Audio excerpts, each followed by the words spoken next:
নমস্কার বন্ধুরা, জলফুরিং কিচেনে আপনাদের স্বাগত। আজ আমি থানকুনি পাতা দিয়ে একটা স্বাস্থ্যকর মাছের ঝোল রান্না করে দেখাবো।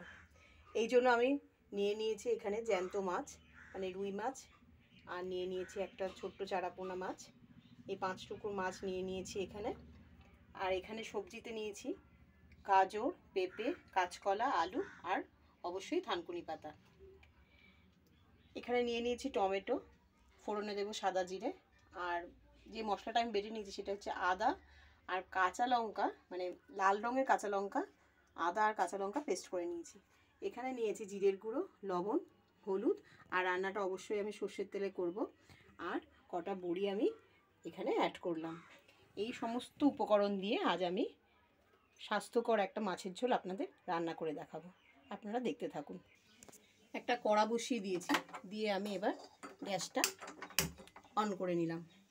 কড়াটা গরম হলে আমি মাছগুলো ভেজে তুলে নেব। প্রথমে আমি মাছগুলোতে একটু হলুদ আর লবণ মাখিয়ে নিই। অল্প করে একটু হলুদ দিয়ে দেবো আর একটু লবণ মাখিয়ে নেব। কড়া গরম হয়ে গেছে, এবার আমি তেলটা দিয়ে দিই।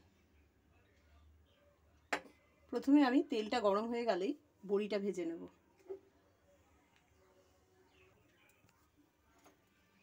বড়িটা আগে ভেজে নিই। বড়িটা একটু লাল করে ভেজে নেব বন্ধুরা। বড়িটা লাল করে ভাজা হয়ে গেছে, এবার বড়িটা তুলে নেব। বড়িটা তুলে নেব।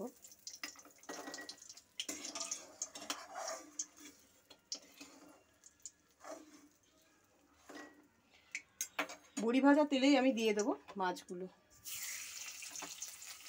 মাছগুলো একটু ভেজে নেব।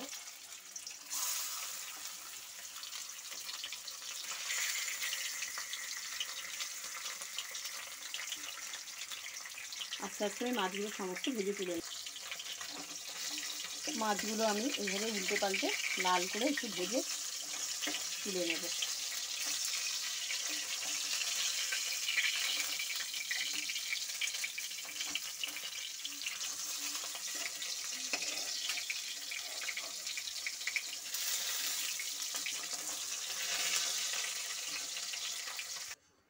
সমস্ত মাছ আমি ভেজে তুলে নিয়েছি।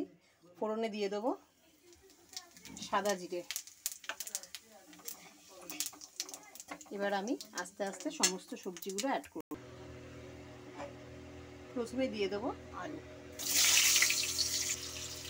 এরপর সমস্ত সবজিটা আমি ঢেলে দিয়ে দেবো কাঁচকলা, পেঁপে আর গাজর। থানকুনি পাতাটা আমি কিন্তু বেটে একদম শেষের দিকে অ্যাড করব। এখন আমি থানকুনি পাতা দেবো না। একটু ভাজা ভাজা হয়ে গেলে স্বাদ মতো লবণ দেব, দিয়ে দেব হলুদ গুঁড়ো।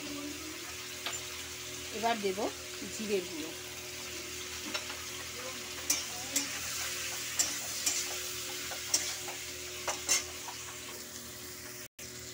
এত সুন্দর রং হয়েছে দেখুন।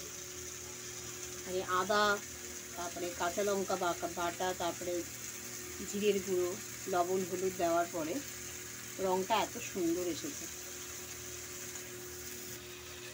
এবার আমি জলটা অ্যাড করব।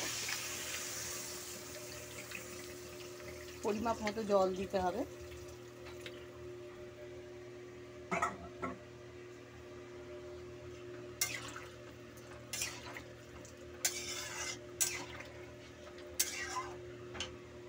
এবার একটু কভার করে দিলাম।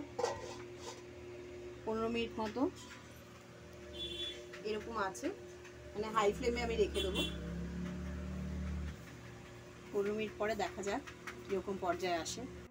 থানকুনি পাতাটা আমি শিলপাটায় বেটে নিই, তারপরে আমি অবশেষে অ্যাড করবো থানকুনি পাতাটা। মাছের ঝোলটা ফুটে উঠেছে।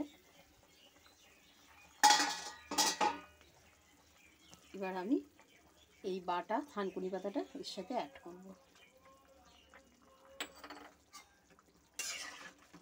বাচ্চারা কিন্তু একদম বুঝতেই পারবে না যে এর মধ্যে থানকুনি পাতা দেওয়া আছে।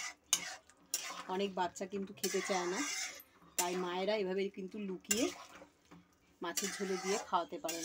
একদম স্বাস্থ্যকর কিন্তু একদম রান্না একটা, যেহেতু জ্যান্ত মাছের ঝোল। আর গরম পড়ে গেছে, এখন এই ধরনের রান্না খাওয়া কিন্তু খুব ভালো স্বাস্থ্যের পক্ষে। বড়িগুলো অ্যাড করে দিই।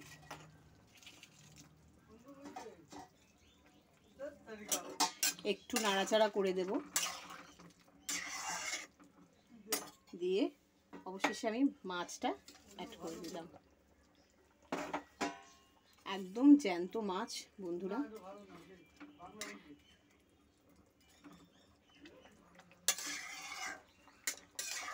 আর গরমে এই হালকা পাতলা খাওয়াই কিন্তু খুব ভালো। আবার 10 মিনিটের জন্য একটু কভার করে দিই, দিয়ে রান্না কিন্তু আমার কমপ্লিট হয়ে যাবে। মাছের ঝোলটা কিন্তু হয়ে গেছে,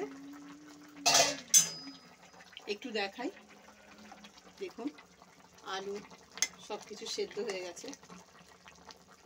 এবার আমি একটা থালায় একটু ভাত দিয়ে মাছটা সার্ভ করে দেবো। থালায় নিয়ে নিয়েছি ভাত, আর বাটিতে নেব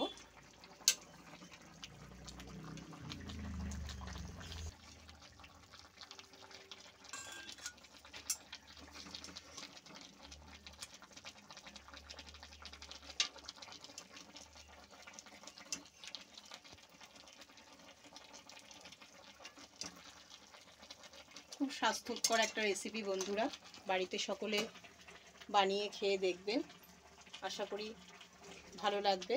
আর থানকুনি পাতার গুণাগুণ তো আপনাদের জানা,